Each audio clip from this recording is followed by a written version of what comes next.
welcome to our special series on actionable safety. We're doing a follow-up to the first actionable safety that Kate and Bill Martin did. We have with us the editor of Incident Prevention Magazine, Kate Wade, as well as Bill Martin, just back from his trip, which we'll talk about a little bit later. Welcome to the podcast, guys.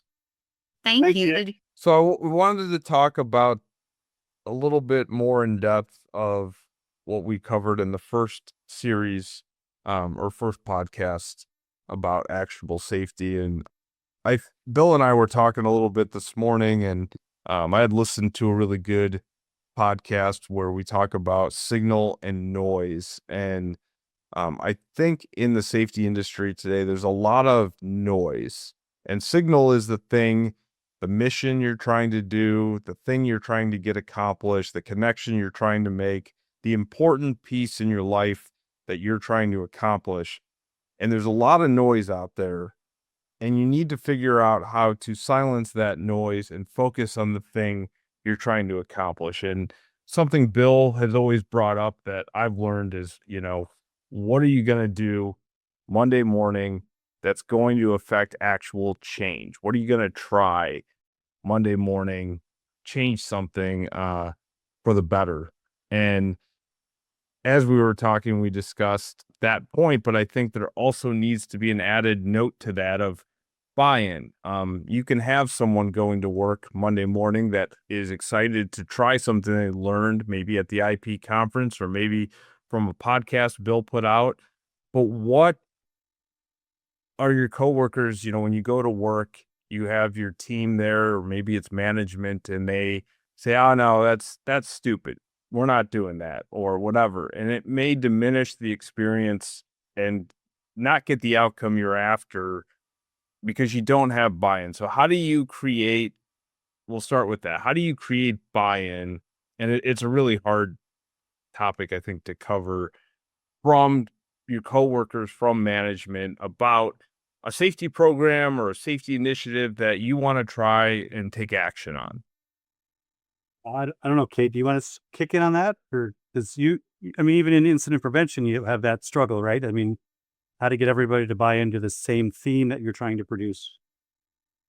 Well, yeah, and then there's not always the same theme because, obviously the industry is, we have diversity of opinions of people, and so, some things are science based, and so they're facts, right? But there's a lot of stuff, there's gray areas, there are things that can be open for interpretation. So yeah, it's a struggle even for me to sometimes to get everybody kind of on the same page. I think there are fundamentals that we all kind of align with, but there are plenty of areas where we don't. And if we want to all be able to really keep each other safe, we have to figure out how to all get on the same page as far as that's concerned. So the leadership principle of synchrony is what you just said, getting on the same page. You get with the program, get on the same page is synchrony. And we know that a football team that's in sync wins. We know an orchestra that's in sync sounds really good. And the most important thing about synchrony is when you're synced, it's really easy to spot the French horn when it's playing out of tune, or the football, or the guy who in the football team who doesn't have a clue what the play is, right? So, and we can fix those things. But if we are just random, whack-a-ball trying to move forward, it's not as efficient, and we leave people behind. So I have a lot of thoughts on this, Nick. That was in your intro. But so buy-in is interesting. It's not our fault, I'd like to say. We all have our own lives, our own bubbles we're in. So it's not our fault that we might disagree with a current policy, right? So the company comes and says, "Hey, this is what we're going to do now. This is the new tactic, and you're going to go do this." And when we're in compliance mode with that, it's really easy to say, "Yeah, this is BS," and I don't know. This is just another Kool-Aid this week.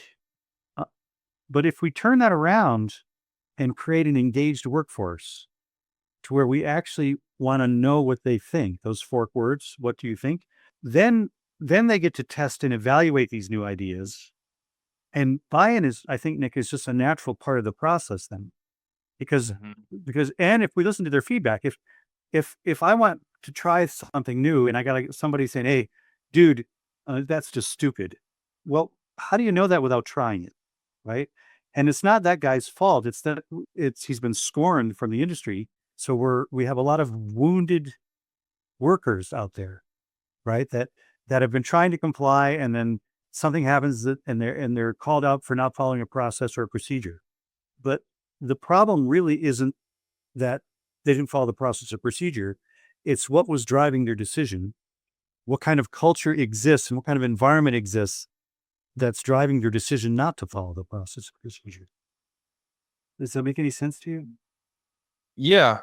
Yeah, and something I was thinking of, so I said buy-in, but you said sync, and I think we're talking the same thing, just 2 different words there, and I like that. And, I think I don't know when this happened, but I know in marketing and product, we've really focused on a unique, everyone's individual and everyone, is different and it expresses themselves different. And though that's a positive thing and we want people to be able to do that, I feel like it's done the opposite of push us away, because we do have a lot of similarities. We do have a lot of in common, I guess, if you talk to people. But we really focus heavily. The noise is, focusing on individualism and not the team aspect of it. And, I don't know when that shift really started. I mean, even I think back to like, certain phones or cars, you can get a unique special paint color, or you can get this and you can customize that and you can make it individual. Like it's kind of done the opposite effect, I think, at least in my understanding, of pushing us away from syncing. So, Nick, I'm gonna, I don't want to offend our listenership, but there's certain things that are real and certain things that aren't. Right. I don't know if I mentioned to you about the roof leak I had in my house this winter. So I had a roof leak in my house, and my son, who's 42, he's retired military, working for the military. And he says, "What are you doing today, Dad?" I said, "I got this roof leak." And I said, "I'm going to fix it." He says, "Oh, that sucks, Dad." I said, "Not really, Ryan." He says, "No, Dad." He said, "Roof leaks suck. Trust me." I said, "Ryan, you just added an emotion to a roof that doesn't know it sucks, right?" I said, It's just a roof leak and I get to fix it. And if I tie myself up with the emotion, I can make it harder for myself. But the roof leak doesn't suck. We add the suck. So when we start to recognize that there's only 4 outcomes, Nick, there's wanted, unwanted, expected, and unexpected. And if we want to apply an action, we have to realize that an unwanted outcome doesn't suck. It doesn't know. We add the suck. And we learn from all 4 outcomes if we don't tie ourselves up in an emotion. So when we immediately judge it and say, well, this is just stupid, that's a defense mechanism, because we were hunted before we were hunters. It's not our fault, right? We 200,000 years of software programming trying to deal with the latest hardware it's hard to catch up. But when we allow that emotion to drift into our work, it's like a guy being in a football game and stepping out of the huddle saying, "Hey, dude, you go ahead with the huddle, but I'll be in the play when it's over." We wouldn't allow that. And what's happened in our industry, we're allowing people to become an individual, to separate themselves. I don't need to listen to this. And that's not true, because the consequence of not being part of the team is really dangerous. And matter of fact, if you look at mental health, is at an all-time low, right? The SIFs, serious injuries and fatalities, haven't changed for 12 or 14 years, and over almost 20. So in spite of our best intentions, trying to do the right thing, we're missing the ability. If we want to have actionable change and actionable safety, then we need to synchronize and just test and learn. I'm okay with an idea you have, Nick. I don't think I agree with it. Let's find out what happens, because you know what? We'll be the first to know if it's a bad idea. Right. Right? And then we learn from that. But what we have is a bunch of people being protective, protecting their egos, protecting their positions. And it's not our fault. We've kind of created this.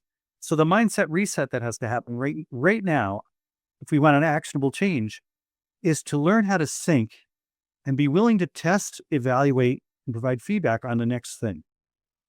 And it's okay if we disagree with it, but we can't judge it before we try, right? And so whatever that thing is going to be, and I know I'm talking too much here, but I did this in Africa just now. I had 10 people between the porters and our cooks and the guides.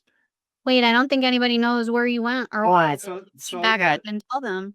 well, I just spent 2 weeks in Kenya, Africa, climbing Mount Kenya. There's 3 peaks there. I've done 2 of the 3, so I went back with my buddy. It's been 14 years since I went there with him, and we're both not young.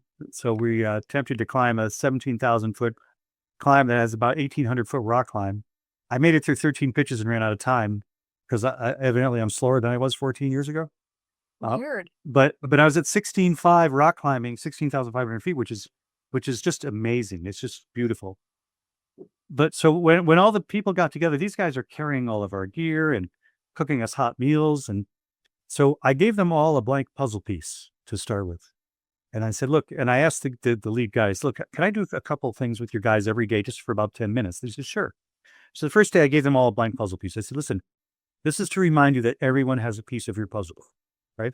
That's called TPR, total physical response. They have something in their pocket to remind them to see something, say something, that everybody matters, right? Because everybody has a piece of their puzzle. The second day I had them, okay, listen, I want everybody to applaud, and your listeners can try this at home.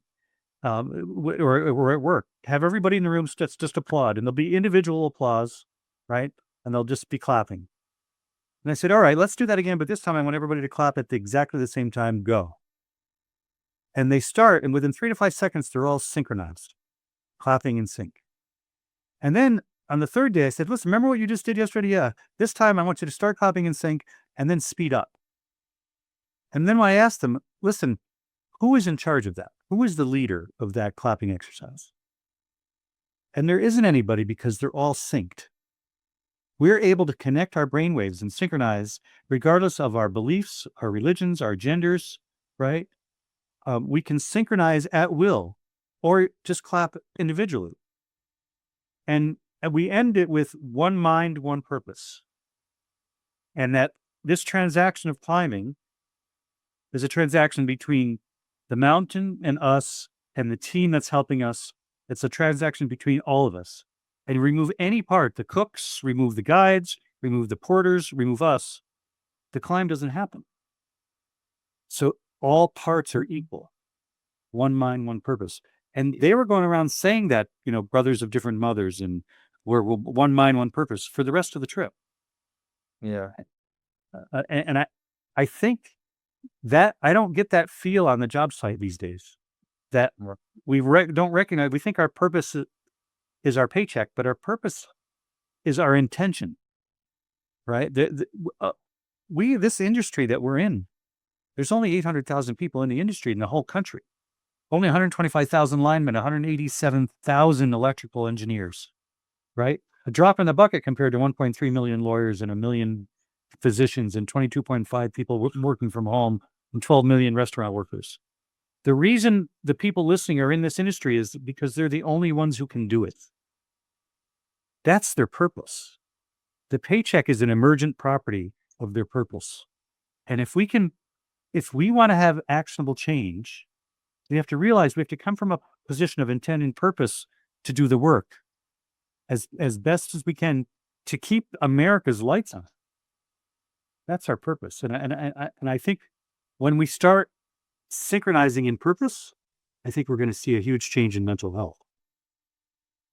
Yeah. How do we, so like I thought when you were talking there, safety sync, how do we cause the safety sync? Because I think we know we need action. There's a lot of, I go back to my earlier statement of noise in the industry. How do we cause that safety sync? I think rather than work on causing the sync, I think we need to remove the barriers to it. So you mentioned noise. So with best intentions over the last 15 years, we like to use James Reason's Swiss cheese model, and we like to talk about hierarchy of controls and human performance and the HOP principles. And we create these little clusters of ideas that are really hard to translate to a change at work. And when we're in these lessons, and they're really, really interesting stuff, and it's not the information, It's the ability to translate it to the language of the worker so they can test and evaluate the change, right? But I think I've mentioned this to you before. In 1962, I think John Glenn circled the Earth in space. 69, supposedly we put somebody on the moon. Right?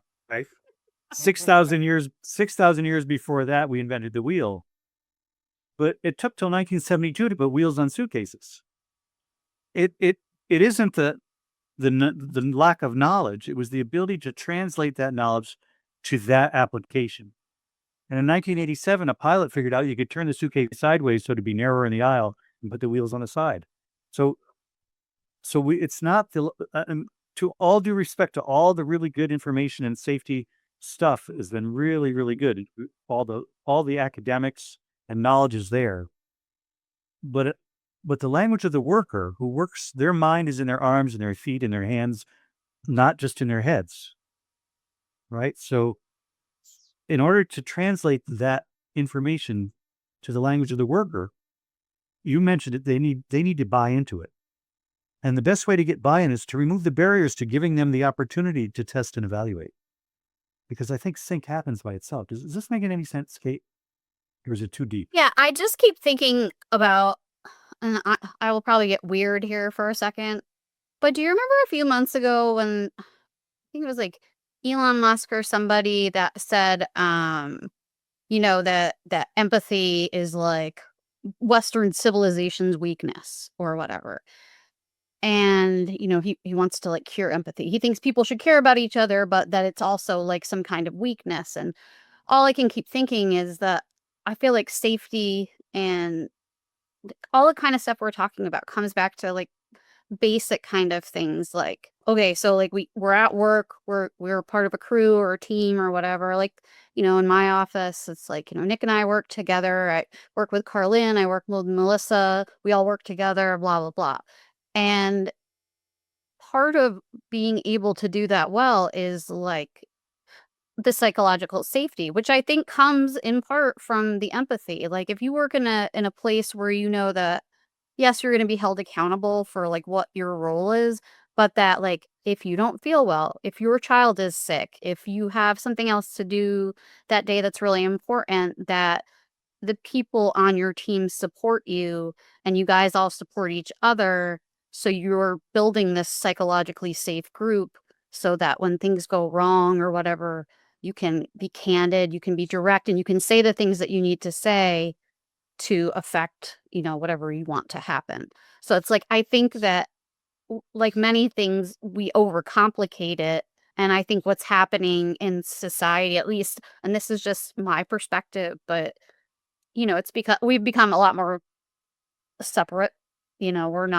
It's not the 80s anymore where like there was nothing to do. So you just like went and hung out in your friend's like rec room or whatever. So we're not together and there's a lot of like tribalism going on. And, well, I don't like that guy and I don't have to like him. Screw him, whatever. Which, yeah, to a certain extent, like, no, you don't have to like that guy. But you do have to learn how to work with him so that he can help you, stay good and you can help him stay good. Because at the end of the day, you don't want anybody to get hurt. It's like you might not you don't want to be besties with the guy, but you want him to go home safely to his partner, to his children, whoever. And that is sort of what has been going through my brain while you guys have been talking about this, is all of this stuff is important, but at a basic level, like we're humans and we need to just like talk to each other and hang out with each other and not focus on work 1,000% of the time, because part of the fun of working together is when you start to know people's personalities. You know what I mean? And then it becomes like funny, or oh, what's that guy gonna do? And it's like, or I can like razz, like Nick about something because I know him, and it makes working more fun, and it stops becoming so much of a job. It becomes more of like, this is a thing that I like to do with other people that like to do the same thing, and we're all in partnership to solve this problem or do this thing, the common goal that you were talking about, one mind, one goal. It's funny you say that because something I thought of while you were just talking was in the podcast I was listening to with Kevin O'Leary. He talks about all these companies he's invested in. We all know he's on Shark Tank, and he's like, Oh, I did have, we know that? I have no idea. well, I don't know. I guess I was like, I he's an Irish man with a podcast. That's like what I call it. um so he talks about all these companies, he's invested in. He's lost track because he's invested in so many. And he said, what's interesting is there's a lot of people that you have to work with all these companies and CEOs and people as you invest in them.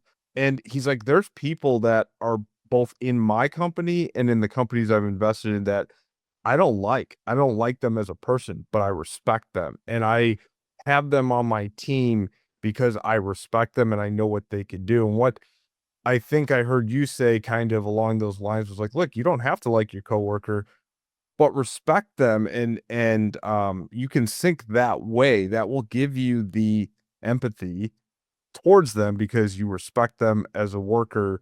And again, you don't have to be best friends with them. That's kind of what I heard you saying. I think that mutual respect builds synchronization. I think it's what our parents teach us when we're little kids. Like, be nice, share your toys. Like, I mean, not to be like completely inappropriate, but it's like, just don't be a dick. Like, that's what we're all trying to do. We're trying to like make a little cash, have a good time before we go, keep each other safe. And and we make it into so much more. We had the sucks. Noise. Speaking of noises, yes. We had the noise and the sucks. So those are what you're talking about. We're at those are the barriers. T-shirts. Right. Say we have the noise and the suck. So when you'll have a couple linemen in an argument or a couple of utility workers, and you disrespected me, and I've kind of gotten to the point where I decide I don't care if you. I mean, my reaction to that now is like, dude, something has you upset. I'm not sure what it is. I'm not upset, but if we go to you just, the number one thing, if your listeners are listening right now, the number one thing, if you want to change something right now in your crew, in your team, is start looking at how quickly people go to defense, right? And we can be hungry and not eat. It's a biological response. Your first response is protective, so it's automatic, but we can be hungry, not eat, tired, and not sleep. If we unhack that amygdala reaction, instead of going to defense, you get to decide. I do this with utility workers out. I tell them, because they're a unique breed of people. They don't even recognize that they are the only people that can do this. And I tell them, so look, you guys, you're very independent, make your own decisions. They say, yeah, of course. And you're strong. I mean, you're tough. And they pound their chest a little bit, and and yeah, oh, yeah. So you make your own decisions. You're very independent. Yes. You ever have someone piss you off? And they go, yeah, of course. I said, see, that's really interesting. They said, what? You're independent, make your own decisions, except for your emotions. That's evidently somebody else's job, right? Because they're in charge of you, right? They decide when you're happy and you're sad. You don't get to decide that, right? And they don't like that. But that's the reality. The physical reality is when we go to defend mode, we're letting somebody else decide our emotion. And that uses up cognitive load, blocks our frontal lobe where executive function and critical thinking is. And it's why we make mistakes when we're angry, frustrated, and afraid. If we can just unhack that with Mel Robbins calls it the 5-second rule, 5, 4, 3, 2, 1. Daniel Kahneman, System 1, System 2 thinking. System 2 is slower, more accurate. Viktor Frankl, the space between stimulus and response, whoever you want to talk about. If we just wait a minute, and Kate says to me, Bill, you're just an old, stupid old dude, right? And I just take a minute and realize, I don't think I'm a stupid old dude, Kate, but I appreciate you're comfortable enough to tell me that. But I'm curious why you might think that. Tell me more. I don't need to be upset. I don't need to defend anything. It was your statement. It wasn't mine, right? And it's not our industry's fault. It's because we've been forced into compliance by our clients and our utilities. We're in compliance mode all the time.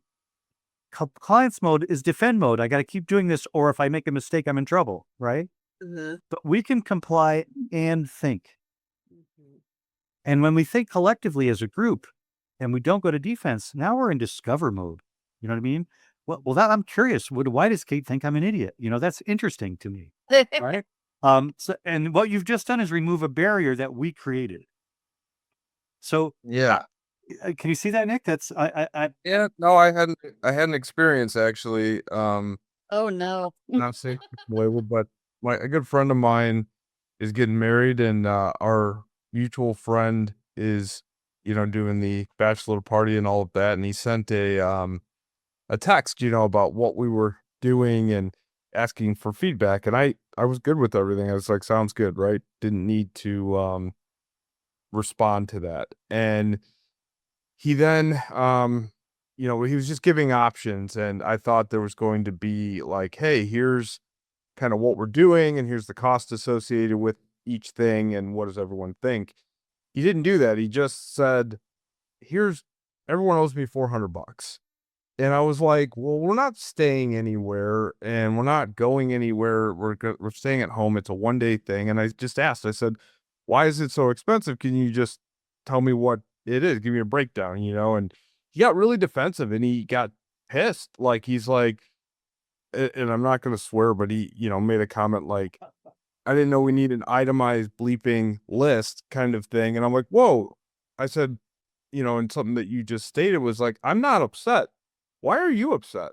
Like, I asked him that. And what the reality was of why he was upset was because he thought people weren't giving their 2 cents and communicating. And I told him, I said, I think you misunderstood. I said, sounds good, right? I didn't have any issue with anything listed, but I thought there was going to be some communication and follow up beyond that, which didn't happen. I'm not upset, but clearly you are. And it went on for, maybe 20 more texts, and it just kept ramping up on his side. And I'm like, you know what? Clearly this isn't going anywhere productive. Let's cease this, for now.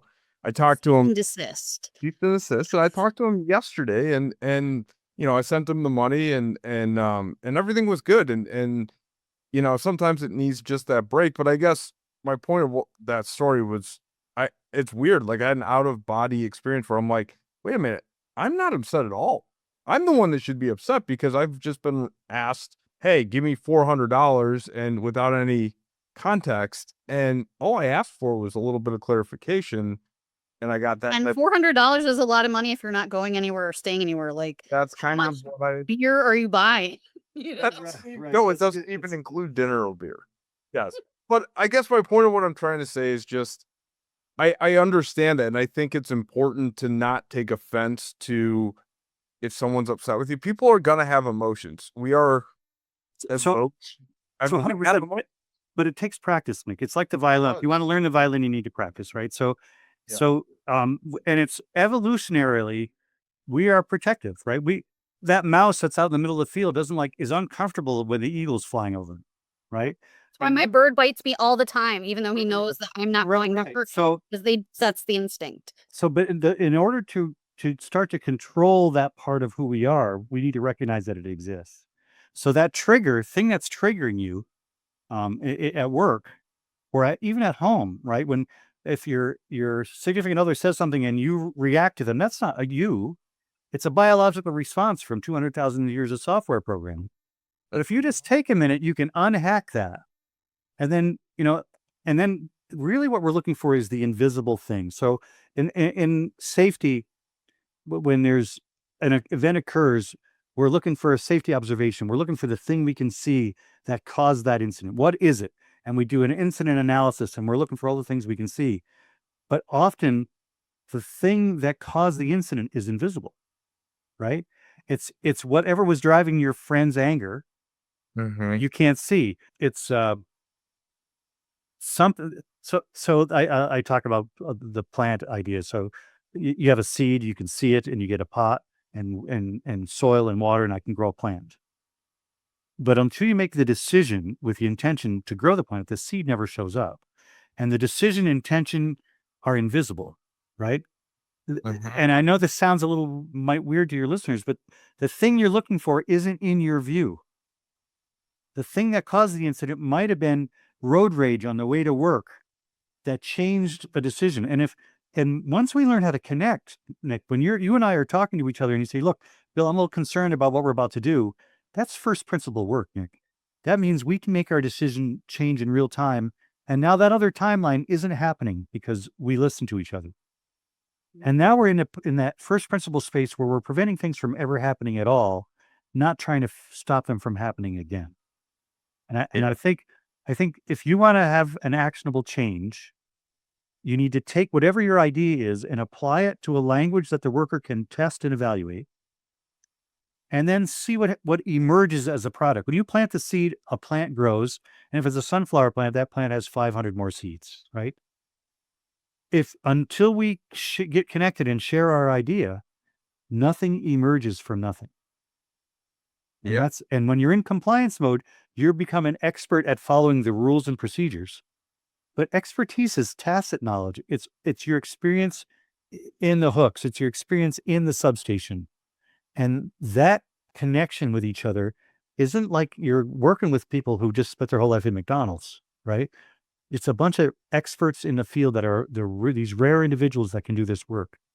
And I think that's where the rubber meets the road. And so to your point about buy-in happens, it emerges. It's not something you can try to create. I want buy-in. We have to create an environment where buy-in emerges as part of the process. And I think that's the piece we're missing. I think we're missing that synchrony is a leadership principle that we need to get everybody on the same page. They don't have to like it or each other. I can get a whole bunch of people from different countries to clap together in sync that have no relation at all. But we can synchronize with our team and still be individuals. Yeah, I think synchronization piece is a big component, because I think individuals can take action, but change is affected. And for some reason, the thing popping in my brain right now is like the 100 monkeys, or that principle. When you get synchronization or buy-in, whatever you want to call it, across a group of individuals, you can actually make changes, meaningful changes. And something I keep hearing you say, which I live by, is test and evaluate. And I think, again, taking action is, if you had to look at a progressive timeline, sync is 1, making actionable changes is 2, and testing and evaluating is 3. And then that process starts over if it's not the right thing. So we learn from every outcome: wanted, unwanted, expected, unexpected, or any combination thereof. If we don't add the suck, if we this is stupid, this is BS, it's over, right? Because now you're in defend mode. Defend has just blocked your ability to move forward. Yeah. So if we can learn to be patient enough, use empathy, where, listen, I do this with my wife. I know, listen, if your people are listening, my wife comes up with an idea and I say, that's a good idea. And she says, you know why? And she says, why? Because you thought of it. And I tell her, I said, it's not, you're not in the habit of coming up with bad ideas. I said, so let's try this. But you know what? I don't care if it's a bad idea, because you and I will be the first to know. We will learn. What will emerge from trying this is another idea. Mm-hmm. Whenever we cancel each other out, nothing emerges from that, right? We don't learn. We don't move forward. Yes, we don't move forward. So way more fun than doing the same thing over and over and over again, right? Yeah. Oh, we want to try this a different way. All right, let's make sure it's safe and we're not going to hurt anybody. But that's the way we do it all the time. Oh no, let's try this. All right, well, let's see what happens. But let's have a fail-safe plan, right? If this isn't going to work, let's make sure if there's a consequence that we aren't going to hurt ourselves. But that collaboration. So Rick Rubin said, the synergy of a group is at least important, if not more important, than the talent of any individual. And when we start syncing, that synergy of that group it's called collective intelligence. It operates at a higher level. It's when football teams win. It's when line crews work till 2 p.m. and stations crews and wow, where'd the day go? Because they're synced. And we're happier, we're more productive, we're healthier. It's been proven that your even health is better. There's less sick time. I think the future has to do with just what you said, with our workers connecting at a deeper level and letting go of this thing where we think just sucks because we had the suck. Well, and I just wanted to add one last thing, because I think this is what you're saying has been a really good way to kind of close this out. Yeah, I mean, I think we had actionable safety as a good component, but I like that we're following up with the syncing piece of this, which we've discussed in other podcasts, but not together with actionable safety and bringing that and tying that together with the test and verify. I think those three components together really create a comprehensive plan to affect change, which is what we're ultimately after. You know, it was the 1980s. There's a word called safetyism, and we started stranger danger. At the same time we started stranger danger, and then 10 years later, the internet showed up. We were afraid of other people, but there was no guardrails on the internet. And the most danger was in the internet, not from stranger danger. And that has kind of added to this whole thing where we've separated. For example, there was a time when other parents could correct other children. But now if you're out with your children and another parent corrects your child, you're like, hey, what are you doing talking to my kid? Right? We've created this whole separation as a protective mode. It's not our fault. It's not your listener's fault. It's just something that happened. The cell phone had a lot to do with it. So safetyism, our focus on safety might be taking our focus away from the thing that creates safety. Synchrony creates safety. Competence, connection, and communication creates safety. But if we're zoomed in trying to focus on the laser focus on safety as the thing, sometimes we miss the thing that causes it. And I think that's the next move. If you want to really have an action, look for the thing that causes safety, and that's connection. And in order to connect, we need to learn how to communicate with each other. And we have to verify competence. Just because you're qualified doesn't mean you're competent. Yeah. I think it was you, Bill, actually, who talked about some safety book from like back in the 50s or whatever. It was like a book about, it was like rules and policies and stuff about how to, test for live voltage and things like that. And it was like, put your finger on it or touch it with your tongue or like whatever. It was something weird. I remember that. Yeah. And so let's say that we'd all just complied forever with those rules and nobody had ever tried to test or discover or experiment. We would still be doing things that same way and having people die. I mean, obviously. And so we decided like, hey, maybe there's a better way. So let's experiment and research. And that's the only way we're going to like get to the next place. If we just stop and we say, we're just doing it how we've always done it. We're going to comply with the rules as they exist today and never do anything else. That's, I just think not the right way to go. So I love that. It might be a good way to end this. So forward is the only direction, right? And we have this, it's called the illusion of permanence. And we make a rule and a procedure, and that's going to be good for eternity. And the reality is the only constant is change.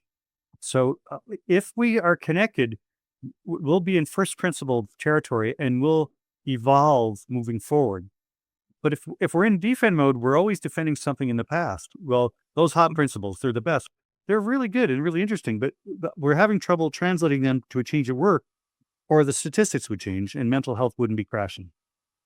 So I think what you guys are doing here is really important to help wake our industry up that the most important piece when it comes to safety is creating a culture and an environment that creates a healthy transaction between workers and management and companies, because we're all part of this. We're one purpose, one mind, right? We're trying to accomplish the same thing. We're not at odds with each other. We're all part of the same process. And I think that's the future. And I'm excited about the younger generation because they are the most valuable resource on the planet. And if I could invest time or effort or money into any generation, it would be the younger generation who's going to be in charge of the next generation who will change the world. And that's our workforce, right? These young people between 25 and 40 that are the future. And if we can help them connect, they'll teach the next generation how to do that. And don't be safety stagnant. That's what I heard. So don't do this.